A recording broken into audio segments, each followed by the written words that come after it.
Hello everyone. In today's video, we'll be discussing the snowplow technique in dentistry. See, what exactly is meant by snowplow technique? As you can see in this image, a snowplow, it works by using the blade. And what does that blade do? It pushes the snow to one side. The snow is getting pushed towards one side so as to clear it from the surface. So basically, when a snowfall accumulates over a certain height, the snowplow operator, they may be seen clearing the main routes first by this snowplow technique. Now let's check where do we see similar snowplow type effect in dentistry. See, if you remember, when we place the composite filling in the traditional way, what do? We place the flowable composite material as a liner on the pulpal floor and the gingival margin, and then we cure it, and then we place the denser filled composite resin as the restorative material. But this step differs in case of snowplow technique. What do we do in this technique? We place the layer of flowable composite material on the pulpal floor and the gingival margin. But in this case, this flowable composite material is not cured. It is not cured prior to the placement of denser filled composite. So what do we do in this? We place the flowable composite material on the pulpal floor and the gingival margin, and then over this we place the denser filled composite resin as the restorative material. Then both these materials, that is flowable and the denser filled composite resin, they are cured as a single increment. Now let's see what is the advantage of curing both these materials as the single increment.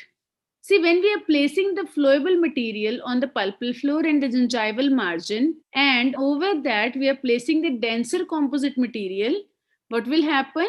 The flowable material, it is pushed into a very thin layer because of weight of composite material, and the excess is pushed out of the preparation. So you can imagine this is similar to our snowplow technique.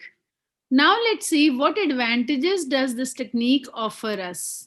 See, basically by this technique, when the excess flowable composite is pushed out of the cavity, there remains a very thin film of flowable composite. As we know, this flowable composite has high polymerization shrinkage. Since a very thin film of flowable composite remains, so there will be lesser polymerization shrinkage stresses in this type of restoration. Along with this flowable composite also improves the marginal integrity of the restoration. So this is the main advantage of this snowplow technique. Now the question is, what happens if we cure the flowable composite in the traditional way? What do we do in the traditional way? We place the flowable composite material on the pulpal floor and the gingival margin. Then we cure this increment, and over that we place the high density composite. What happens if we do that instead of snowplow technique? This curing of the flowable composite prior to the placement of bulk fill composite or the high density composite, that will increase the polymerization shrinkage stresses at the adhesive interface. And what will happen with that?